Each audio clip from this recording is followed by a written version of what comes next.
Welcome back to Tell Your Story Alaska. It has been quite a while. For those of you who have been listeners, I want to thank you for all of your encouraging notes that you've sent me, or just if you see me in person, have complimented the podcast. Those encourage me more than you know.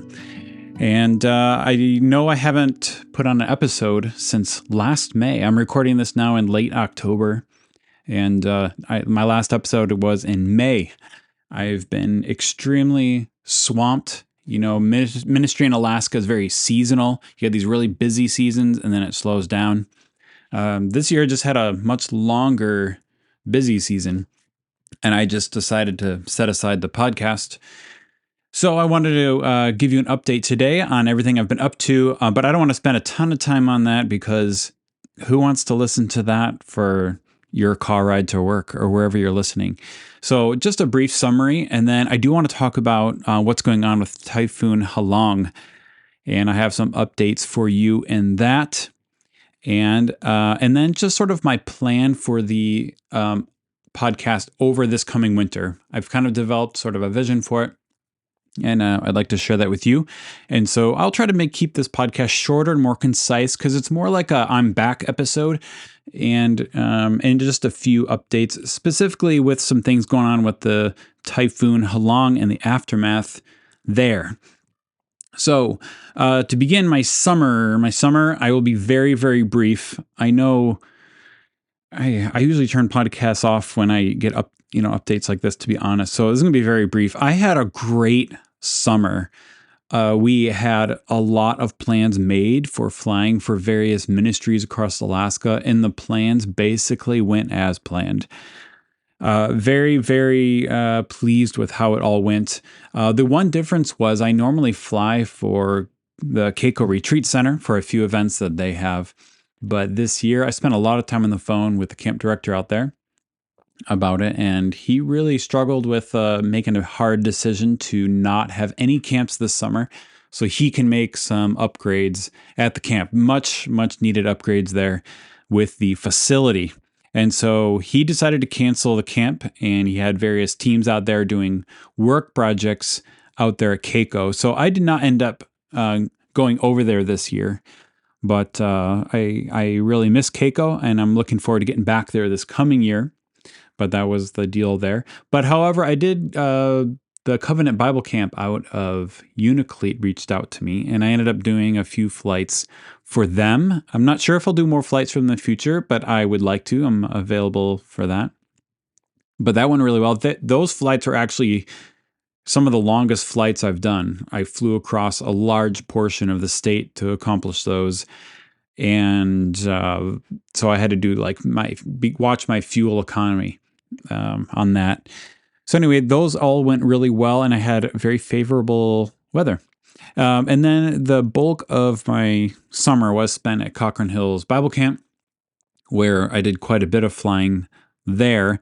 And I brought my whole family out, and my wife was very, very pregnant. She was out at the remote camp, just her big belly walking around, really pretty and lovely. It was just kind of delighted me to see my very pregnant wife out there. And she was just a rock star. Even though being pregnant, she constantly had campers and staff, girls specifically, in our cabin, just ministering to them. And really, I think, even though I was flying, really what she did was so much more than what I did as far as like ministering to people.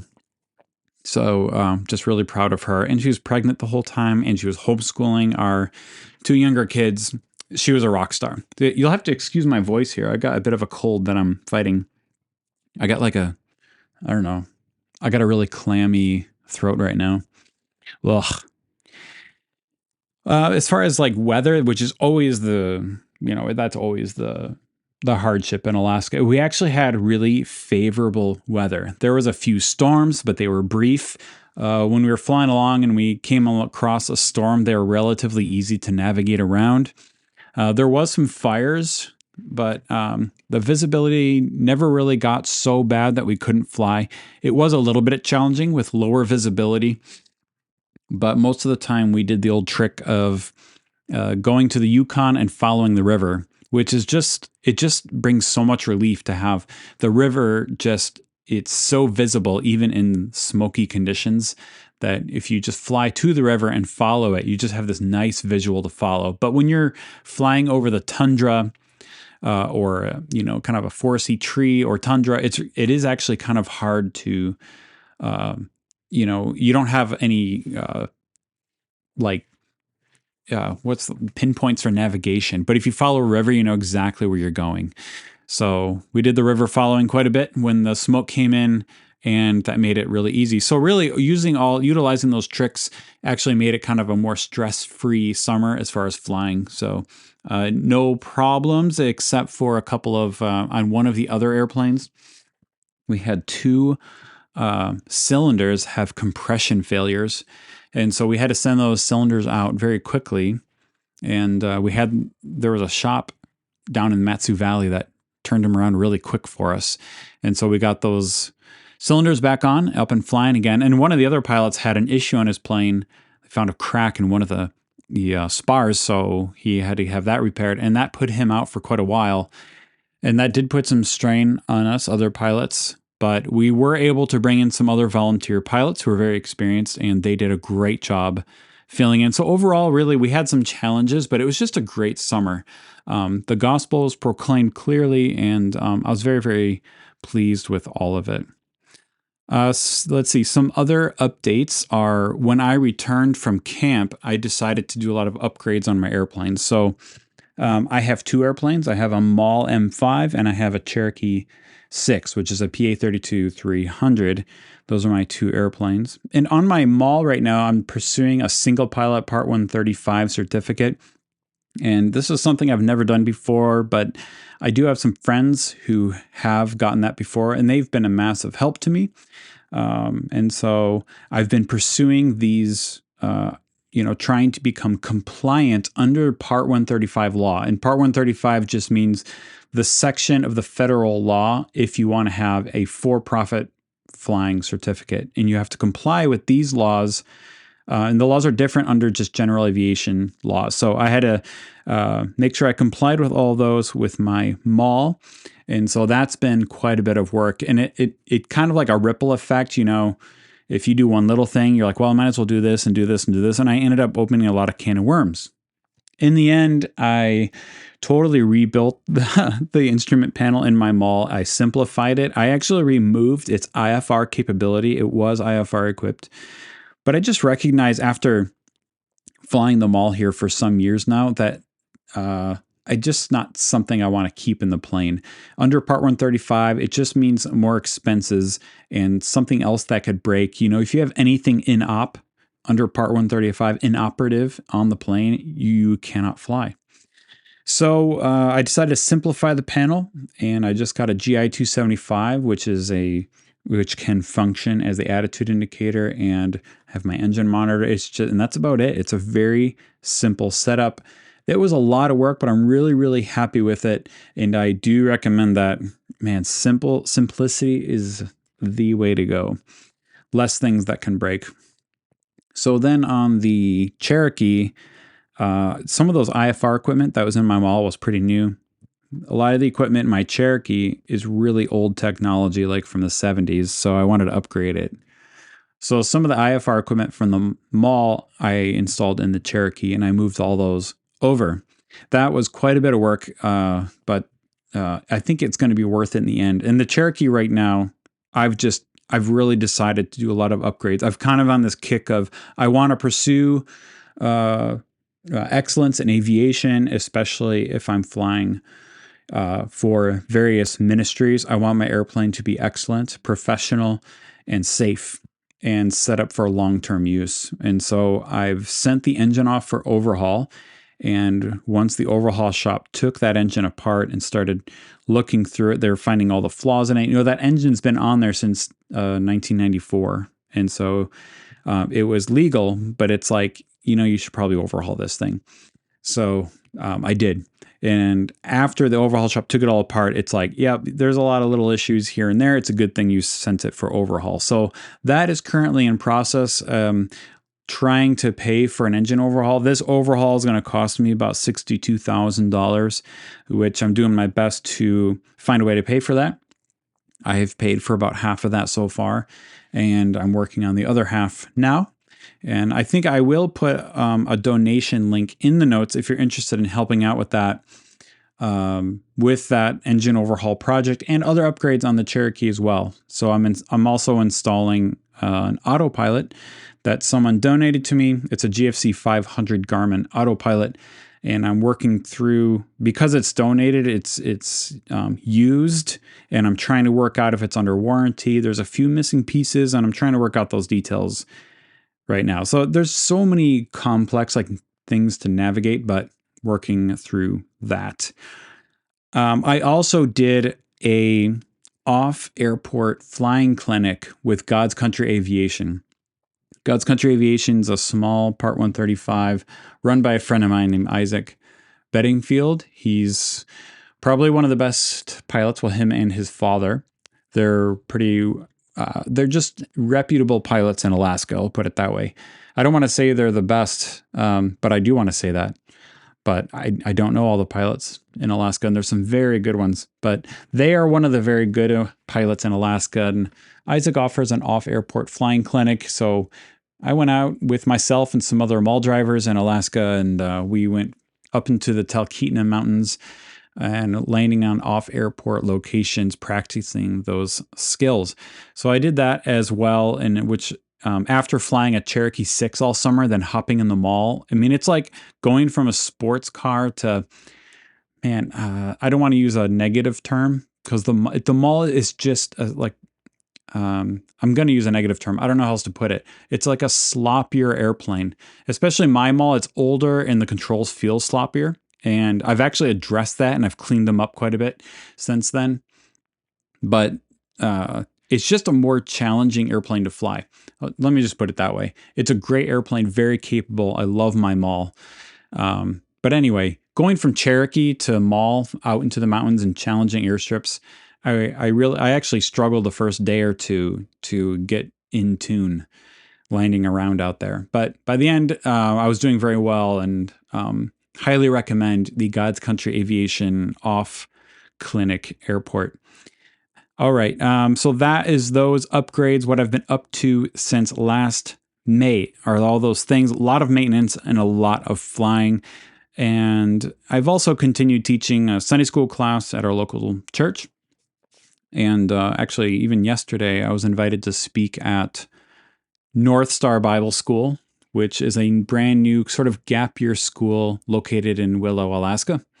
And if you go back a few episodes, you can listen to the directors of that. I had them on to talk about how they founded that school and their vision for it. And it was neat being there yesterday. I spoke in their morning chapel, and I actually am trying to get the recording of that, and I'll make it an episode where I don't normally do sermon. I don't want this to be a sermon podcast, but I do want to put that one on there. But that won't be the norm for this podcast. Anyway, North Star Bible School, we did have one of the gals that we spent the summer with, a native gal from one of the villages, ended up going to North Star Bible School, and we're just so proud of her. And she is there at the school and thriving. We're really, really proud of her. And she started coming to our church, and we get to spend every Sunday with her. She comes to our house and hangs out. She hangs out with our kids, which, here's the segue to the biggest thing going on is we had a baby. On September 4th, my wife gave birth to little Wesley, our baby boy. He's healthy. He is sweet and beautiful. And the birth was actually kind of amazing. One push, and he was out, and it was a very smooth birth. And he's healthy and doing well. Now, we're kind of still going through the not sleeping very much stuff. But if you are a parent, you know all about that. But really, he is a pretty easy baby. He's not colicky. We're just so thankful for little baby Wesley. But all of that was in the midst of having projects. Actually, the day he was born, I was I didn't even know like it was the day of delivery. I was driving to the store and I got a flat tire. And while I was fixing the flat tire, Erica called me and she's like, we need to go to the hospital right now. And I had a flat tire. And then my jack didn't work because I bought a really cheap one. It failed. And I had to call a friend and he bailed me out. I got the tire swapped and then I was able to go to the hospital. But it was one of those kind of like Father of the Bride type. If you've seen that movie, I felt like I was in the movie Father of the Bride. Like when the baby comes, all these things suddenly happen. All right. Well, since all of these huge projects, things are beginning to settle down. My wife and I decided we needed a vacation. We did get an Airbnb in Homer, and we were there for 4 or 5 days in Homer at an Airbnb, and we are pretty well rested up now. Thankful for the family time there. And so now that the dust is beginning to settle, I have wiped the dust off my microphone and we are back to podcasting. So now what I want to do is do an update on what's going on with Typhoon Halong. This is the big thing in the news right now in Alaska. This is quite a serious thing. There's about 49 villages that have been affected by this typhoon that happened earlier this month in October 2025. And so I've got some notes here on what is going on and the overall picture of what's happening is this typhoon called Typhoon Halong. It was going through the Bering Sea and hit the western coast of Alaska, specifically the Yukon-Kuskokwim Delta area, which is southwestern Alaska. There were hurricane force winds, and there was a large storm surge, which means the water levels came up, and it flooded a handful of villages. 49 villages in all were impacted, but the worst impacted villages were Kipnuk, which is in the southern coast, and Quigillinguk. I hope I pronounced those right. But those two villages were basically decimated. The homes were lifted up and they floated and were moved around and became totally unlivable. And so the governor of our state, Governor Dunleavy, has initiated relief efforts, and it seems like he's done a really good job pouring resources into our fellow Americans out there in these villages. And something like 1,500 people have been displaced across dozens of villages. They've been airlifted out of those villages, and many of them are now in Anchorage in various shelters. And it seems like it's uncertain of what they're going to do because their homes have been destroyed. Like they just cannot go back. And one thing that's happening right now is, those are the worst of the villages, but there's other villages that have been less affected, but there's still serious challenges there. And the government is focusing their efforts on the worst hit villages. And the other villages that are less worse hit are finding relief from churches and volunteers, in various groups that are heading out there. I know the Red Cross has been doing some things. I think Samaritan's Purse, which has a base here in Alaska, in Soldotna, I think, have been doing a lot of things too. Now, those are kind of outside of my circle of influence. I've interacted a little bit with, Samaritan's Purse, but not too much. But the ones I do are within, my sphere of knowing people, I guess. One of them is Arctic Barnabas, and others are just several individuals that have gone out to bring relief out there. There's been a guy from my own church, some other friends. I also myself received a bunch of inquiries for use of my airplanes. But unfortunately, as I just described, my airplanes are all unusable right now.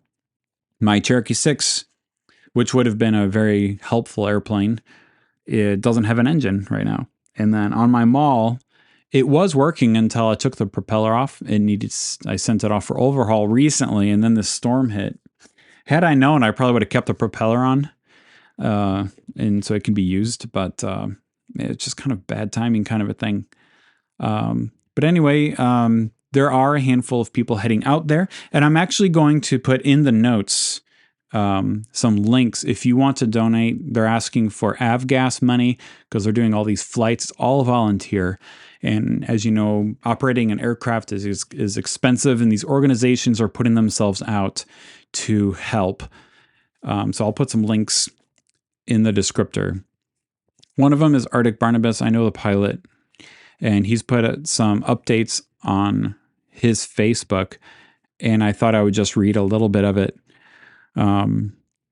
Let's see. He says, day one of Arctic Barnabas Ministries helping out with disaster recovery efforts from Typhoon Halong went really well. To be honest, hearing just a fraction of the need for help, it's almost overwhelming. But the aspect where we are able to help with aviation support is a huge help. If you don't know, most Alaskan bush villages only have roads inside the village. There's no way to drive from village to village. So I've been flying loads of relief workers and supplies out to Napakiak in coordination with village pastor Job Hale. I've actually never met Job Hale, but I know of him. I know some of his other family members. I actually stayed at his house once. I don't even know if he knows that. I was flying for Keiko, and I stayed the night once at his house. Anyway, other updates. I think, let me find where he says it here. I think he said he's done 26 round trip flights to fly in food and supplies.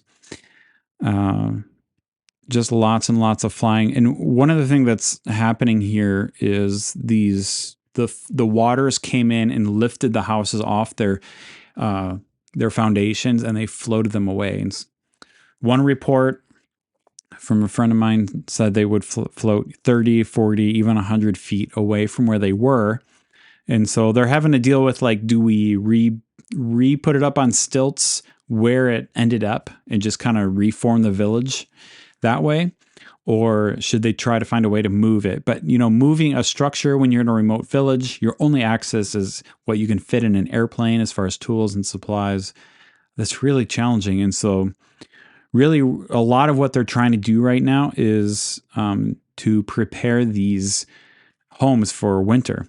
The gas tanks have floated away, and they have to bring them back and hook them up to their heaters because winter is around the corner. We're just getting to freezing temperatures right now. And so there's a bit of a rush to get these homes livable just so they can live in the winter.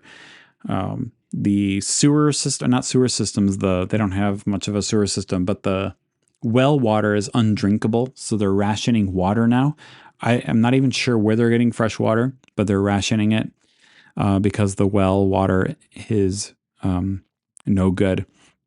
For septic, they're having to use something called dog houses, which is basically a pipe that comes from their toilet and it just goes into a tank. So they're just storing their septic material right now. Some people are using honey buckets, which is just a 5-gallon bucket, and then it has to be discarded somewhere outside the village.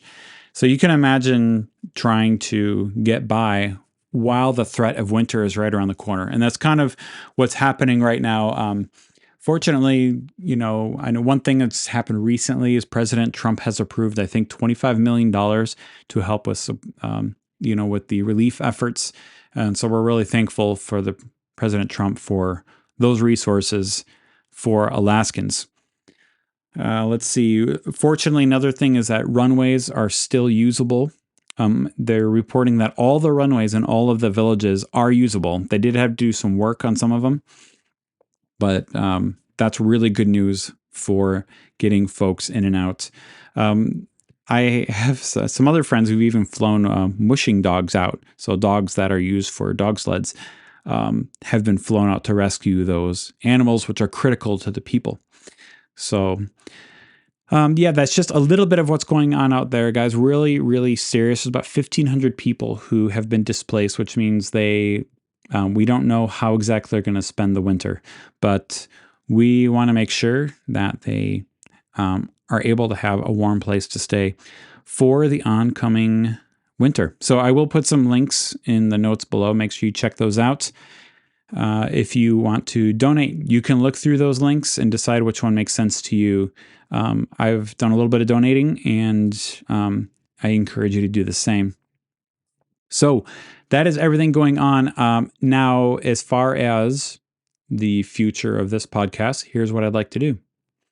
I'm interested in all of the religious denominations in Alaska, their history, etc. I did a little bit of this with Pastor Adam London. He did an amazing job because he has really studied this topic quite a lot. You can go back to those earlier episodes. It's called The History of the Church in Alaska. That's probably one of my favorite series I've done on this podcast. But what I'd like to do is go talk about the differences, theologically between the denominations in Alaska. I'm really interested in, I was talking to a missionary recently. I won't name him, but in his particular village, the dominant denomination is Episcopalian. So we were talking. I said, "Well, what does that mean? What do the Episcopalians believe, and what does that mean for your village?" And so we had a discussion about that, and he said, I should probably know more about this. So I was like, you know what? I'm going to look into this. I do think it would be fascinating to know the theological differences between the denominations that exist here in Alaska. And I think that includes, I know there's Jehovah's Witnesses here. I've done other podcasts. I did one on Mormonism in Alaska. I talked about the Baha'i here in Alaska, and I would like to do also the other Christian denominations like Episcopalian, there's Baptist, there's Moravian, there's Russian Orthodox, and then go through, not to criticize their theological stances and differences, but just identify them just for our education. So that is a series I'd like to do. I'd also like to do continue the history of individual villages. And of course, I want to continue interviewing various ministries. I've got a few ministries in mind that I'd like to interview this winter. And one interview that is coming pretty soon. I will be soon interviewing Dr. Nathaniel Jeanson from Answers in Genesis. He is a geneticist who has just come out with a book. Well, I guess it's a couple years now, or a year? I don't remember. But it came out relatively recently about what the Native American DNA can tell us about their history, and he's going to he combines various disciplines. Like his expertise is genetics, but he also brings in archaeology and oral histories and linguistic information to bring together a narrative of the history of the Native Americans. Like, when did they cross over the Bering Strait, and what happened after they got here? Specifically, who are the what we call Native Alaskans? Like, what is their story? And so I'm super interested in that topic, and I'm looking forward to interviewing him very soon. So that is the update. Thank you for hanging in there. I know this is just sort of a I'm back episode. Wanted to update you on what I've been up to with Typhoon Halong and what's coming next. So thank you guys for tuning in. I am back, and I'm looking forward to more of Tell Your Story Alaska. See you later.